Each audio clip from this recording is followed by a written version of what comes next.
नमस्कार विद्यार्थियों, दुष्यंत विद्यापीठ की ऑनलाइन क्लास में आपका स्वागत है। हमारा टॉपिक चल रहा था राष्ट्रपति की शक्तियाँ, कि जो राष्ट्रपति हैं उसको क्या क्या शक्तियाँ प्राप्त हैं। हमने पढ़ा था कि भारत के राष्ट्रपति को दो प्रकार की शक्तियाँ प्राप्त हैं, एक आपातकालीन शक्तियाँ हैं, दूसरा है सामान्य शक्तियाँ। जो आपातकालीन शक्तियाँ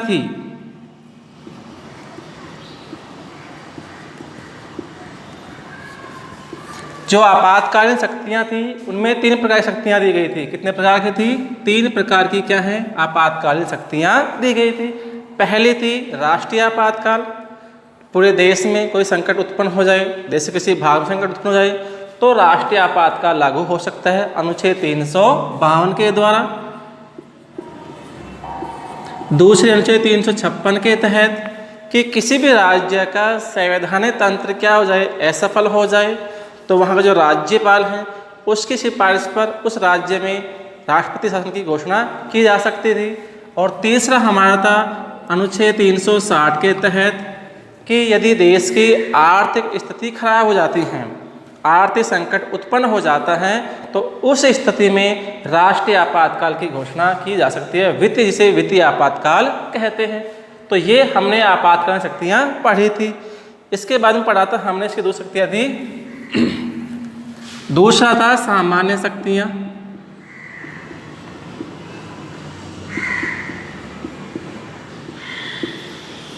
दूसरी क्या थी? सामान्य शक्तियाँ। सामान्य शक्तियाँ में भी पहली जो शक्ति थी वो थी कार्यपालिका शक्ति। कार्यपालिका शक्ति कि संविधान के अनुच्छेद 53 के अनुसार भारतीय संघ की जो कार्यपालिका शक्तियां हैं वो भारत के राष्ट्रपति में निहित होती हैं। इसके तहत हमने देखा था 4 प्रकार की हैं। पहली नियुक्ति संबंधी थी। भारत का राष्ट्रपति अनेक पदों पर नियुक्ति करता है, प्रधानमंत्री की नियुक्ति करता है, प्रधानमंत्री की सलाह पर अन्य मंत्रियों की नियुक्ति करता है, सर्वोच्च न्यायालय, राज्यों के जो उच्च न्यायालय हैं उनके न्यायाधीशों की नियुक्ति करता है, विदेशी राजदूत की नियुक्ति करता है, अनेक जो पद उनकी नियुक्ति करता है। फिर आया था समाधान की शक्ति। संविधान के अनुच्छेद 72 के अनुसार भारत का राष्ट्रपति को किसी भी व्यक्ति को की सजा को कम करने का अधिकार दिया गया है। तीनों सेनाओं का क्या था? सेनापति भारत का राष्ट्रपति। और चौथा दिया गया था कि उसे सूचना प्राप्त करने का अधिकार भी दिया गया है। इस तरह उसकी सामान्य शक्ति हम पढ़ रहे थे। आज उसमें दूसरा है विधायी शक्ति।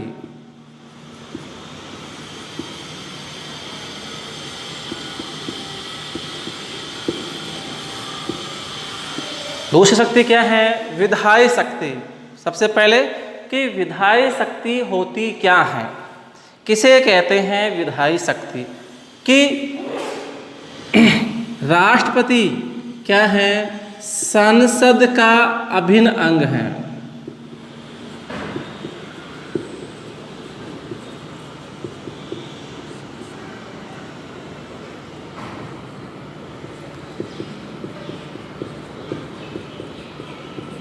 कौन है? राष्ट्रपति संसद का अभिन्न अंग है। संसद के 3 अंग हैं, लोकसभा, राज्यसभा और राष्ट्रपति भी है। इस नाते संसद का अभिन्न अंग होने के नाते राष्ट्रपति अनेक कार्य करता है।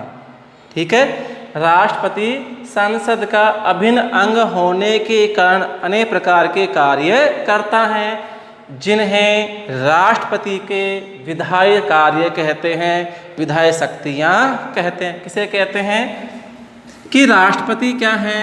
भारतीय संसद का अभिन्न अंग है, महत्वपूर्ण अंग है। संसद के 3 अंग हैं, लोकसभा है, राज्यसभा है और भारत का कौन है? राष्ट्रपति है। 3 अंग है। तो राष्ट्रपति भी क्या है? संसद का महत्वपूर्ण अंग है। इस नाते संसद का अंग होने के नाते अनेक प्रकार के कार्य करता है। इन कार्यों को राष्ट्रपति के विधायी कार्य या विधायी शक्तियाँ कहते हैं। कौन कौन से हैं? देखो,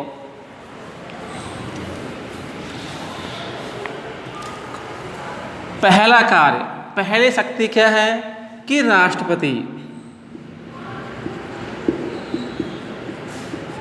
संसद का सत्र बुलाता है। क्या करता है? संसद का सत्र बुलाता है, अधिवेशन बुलाता है। कौन बुलाता है? भारत का राष्ट्रपति, तथा उसे समाप्त करता है। राष्ट्रपति की अनुमति से ही संसद का सत्र बुलाया जाता है तथा भारत का राष्ट्रपति क्या करता है? उसे समाप्त करता है, उसका अंत करता है। लेकिन यहाँ एक बात ध्यान रखना है, स्थगित करना कौन करता है? राष्ट्रपति केवल सत्र को बुला सकता है, अधिवेशन बुला सकता है, बैठक को बुला सकता है तथा उसे समाप्त कर सकता है। लेकिन संसद को स्थगित, चाहे लोकसभा है चाहे राज्यसभा है, संसद को स्थगित, सदन को स्थगित करने का जो अधिकार है सदन के अध्यक्ष के पास में होता है। किसके पास में होता है? सदन के अध्यक्ष के पास में स्थगित करना सदन के अध्यक्ष के पास में होता है।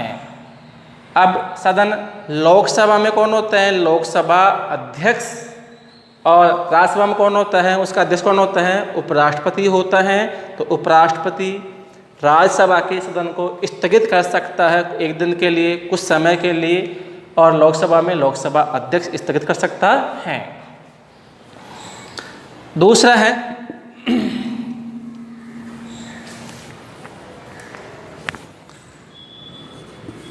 राष्ट्रपति लोकसभा को, राष्ट्रपति लोकसभा को समय से पहले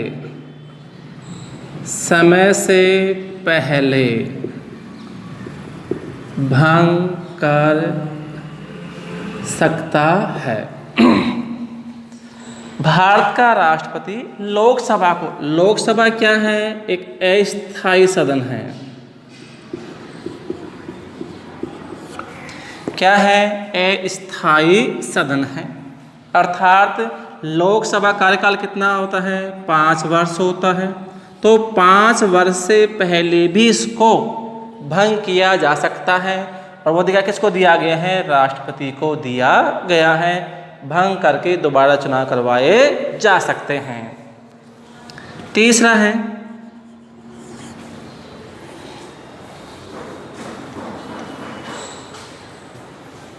राष्ट्रपति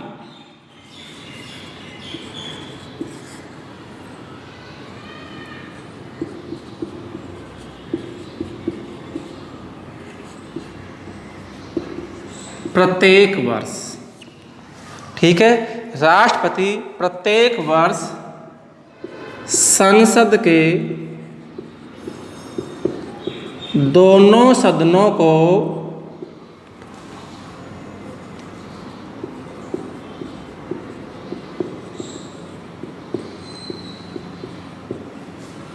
जो दोनों सदन हैं, ठीक है, राज्यसभा और लोकसभा, दोनों सदनों को संबोधित करते हुए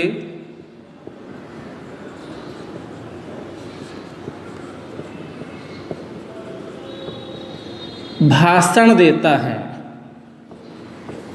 क्या देता है? भाषण देता है। भारत का राष्ट्रपति प्रत्येक वर्ष सत्र की शुरुआत में दोनों सदनों को संयुक्त रूप से संबोधित करते हुए एक भाषण देता है, जिसे राष्ट्रपति का अभिभाषण कहते हैं। क्या कहते हैं? राष्ट्रपति का अभिभाषण कहते हैं। किसे कहते हैं? राष्ट्रपति प्रत्येक वर्ष संसद के दोनों सदनों को संयुक्त रूप से संबोधित करते हुए भाषण देता है, जिससे क्या कहते हैं? राष्ट्रपति का अभिभाषण कहते हैं। चौथा है राष्ट्रपति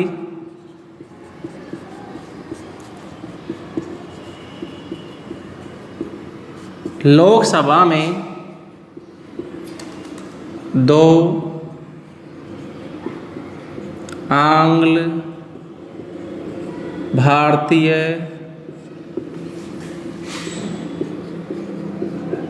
सदस्यों को मनोनीत कर सकता है।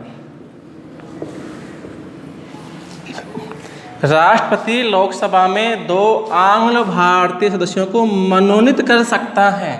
राष्ट्रपति को लगे कि लोकसभा के कुल सदस्य, लोकसभा के जो 543 सदस्य हैं, यदि इनमें इस समुदाय के सदस्य नहीं है तो 2 सदस्यों को मनोनीत कर सकता है। टोटल कितने वर्तमान में? 545 हैं अपनी किताब के अनुसार। लेकिन यहाँ ध्यान देने की बात है, देखो ये जो सदस्य हैं आंग्ल भारतीय सदस्यों के लिए वर्तमान समय में संविधान का संविधान का 104वां संविधान संशोधन, ठीक है, संविधान का 104वां संविधान संशोधन 2019 के द्वारा संविधान के 104वें संविधान संशोधन 2019-20 के द्वारा लोकसभा में 2 आंग्ल भारतीय सदस्यों को जो मनोनीत करने का था उसको हटा दिया गया है। अब क्या है, केवल 543 सदस्य ही क्या हैं होंगे किसमें? लोकसभा में। किसमें? वर्तमान समय में ये 2 आंग्ल भारतीय सदस्य अब नहीं चुने जाएंगे। पहले मनोनीत करता था, कौन कर सकता था? राष्ट्रपति मनोनीत करता था, लेकिन अब इनको हटा दिया गया है।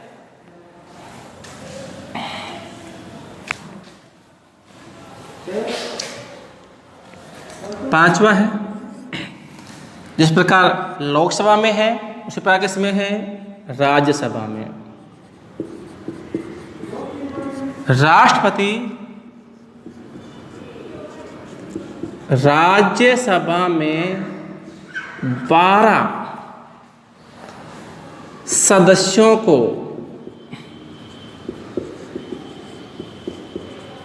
मनोनीत कर सकता है, जो कला, साहित्य, समाज सेवा, विज्ञान में क्या है? प्रसिद्ध हैं।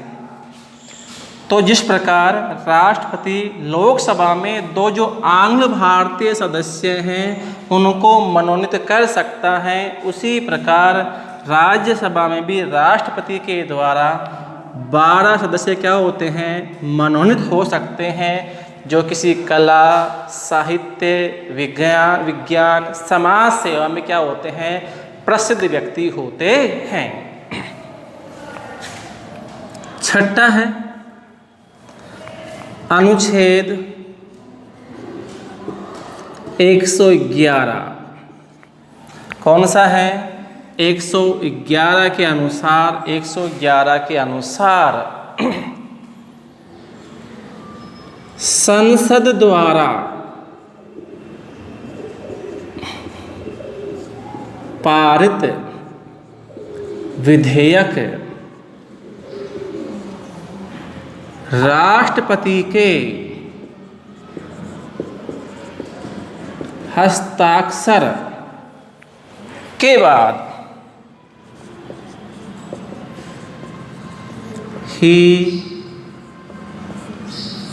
क्या बनता है? कानून बनता है।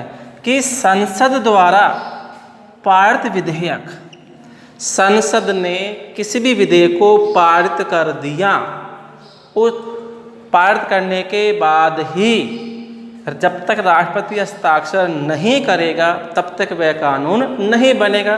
तो राष्ट्रपति के हस्ताक्षर के बाद में क्या बनता है? कानून बनता है। इस तरह ये हमारे कुछ क्या विधायी शक्तियाँ दी गई हैं। किसकी? राष्ट्रपति की विधायी शक्तियाँ दी गई हैं।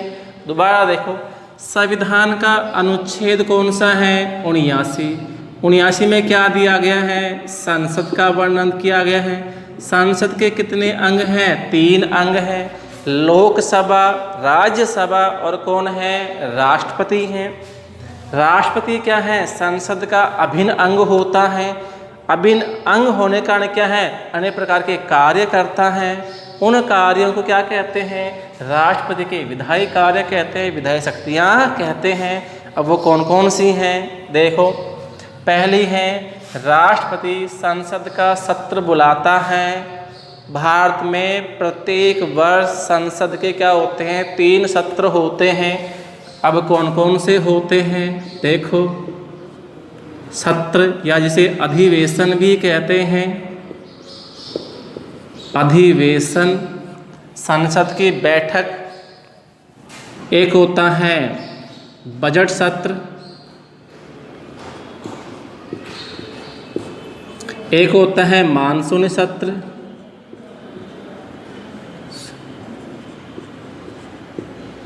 एक होता है शीतकालीन सत्र।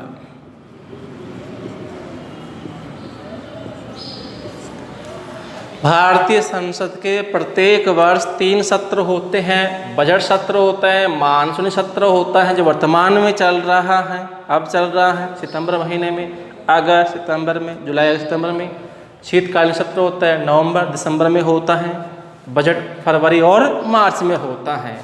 तो इस तरह 3 सत्र होते हैं। तो जब भी सत्र बुलाया जाता है, अधिवेशन बुलाया जाता है, कौन अनुमति देता है? भारत का राष्ट्रपति अनुमति देता है और उसे समाप्त भी करता है।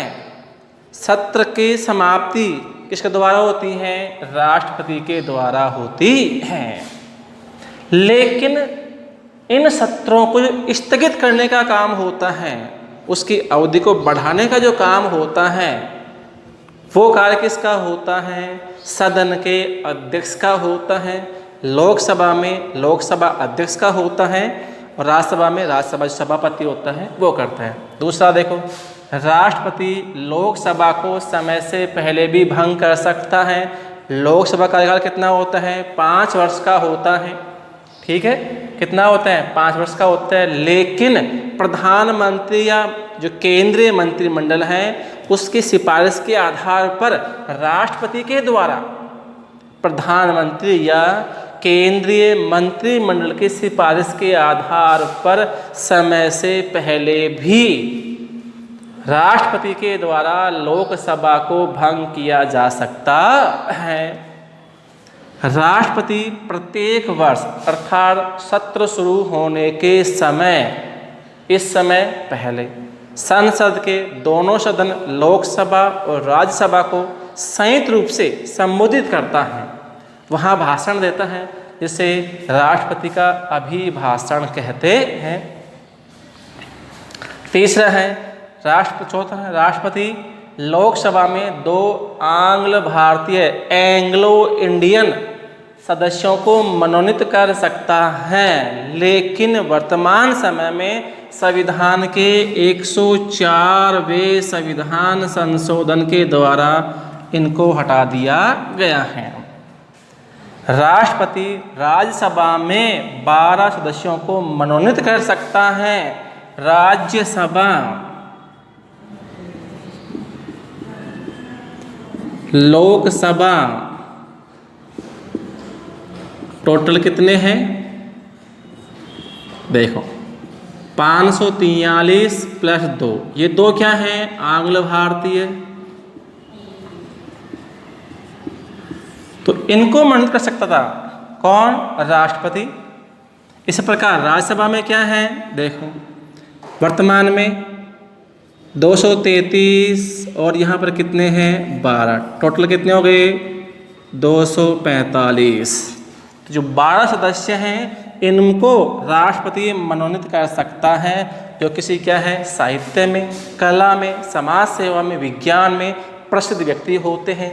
इसी प्रकार संविधान के अनुच्छेद 111 के अनुसार संसद द्वारा पारित विधेयक कि संसद के दोनों सदनों ने किसी भी विधेयक को पारित कर दिया है तो राष्ट्रपति की अनुमति हस्ताक्षर के बाद में क्या होता है, विधायी कानून बनते हैं।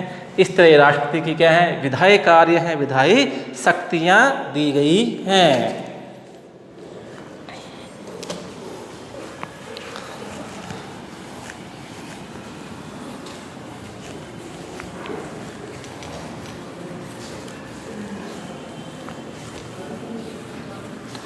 आगे हैं न्यायिक शक्तियां।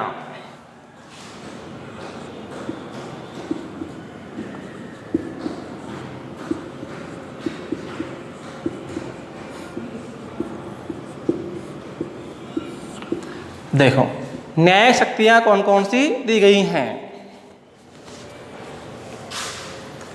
कि संविधान के अनुच्छेद 72 में, संविधान के अनुच्छेद 72 के अनुसार भारत के राष्ट्रपति को कुछ न्यायिक शक्तियां दी गई हैं, जिसके तहत राष्ट्रपति किसी सजा पाए व्यक्ति की सजा को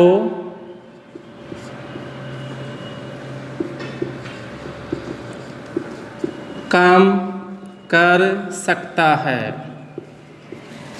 संविधान का अनुच्छेद 72 कहता है कि जो भारत का राष्ट्रपति है, किसी भी सजा पाए व्यक्ति की, किसी को क्या मिली है, सजा मिली हुई है, उस व्यक्ति की सजा को कम कर सकता है, माफ कर सकता है।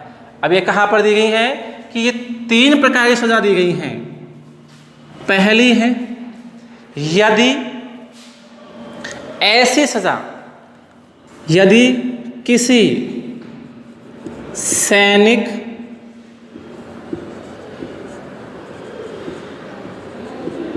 न्यायालय द्वारा, ठीक है, किसी सैनिक न्यायालय द्वारा सजा प्राप्त व्यक्ति की सजा को कम कर सकता है, माफ कर सकता है। कि यदि किसी सैनिक न्यायालय ने किसी व्यक्ति को, किसी सैनिक को क्या दी गई है, सजा सुनाई है, उसकी सजा को कम कर सकता है, माफ कर सकता है। कौन कर सकता है? केवल भारत का राष्ट्रपति। दूसरा है यदि संघीय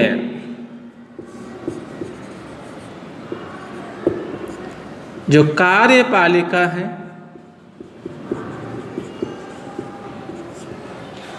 संघीय जो कार्यपालिका है, संघीय कार्यपालिका शक्ति के अधीन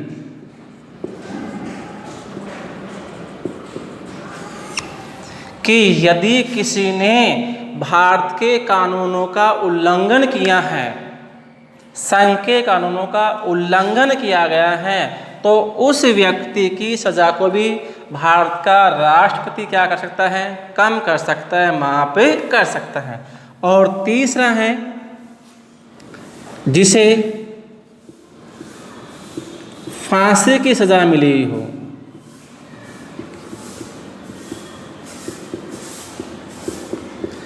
यदि किसी व्यक्ति को मृत्युदंड या फांसी की सजा प्राप्त है तो उसकी सजा को भी भारत का राष्ट्रपति माफ कर सकता है या कम कर सकता है या बदल सकता है। तो इस प्रकार इन 3 क्षेत्रों में भारत का राष्ट्रपति व्यक्तियों की सजा को कम कर सकता है, माफ कर सकता है या समाप्त कर सकता है। इसका वर्णन संविधान के अनुच्छेद किस में दिया गया है? 72 में दिया गया है, जो राष्ट्रपति की न्यायिक शक्तियों के अधीन आते हैं। इस तरह हमने राष्ट्रपति की सामान्य शक्तियों का अध्ययन किया है। ठीक है, नेक्स्ट क्लास अगले। Thank you.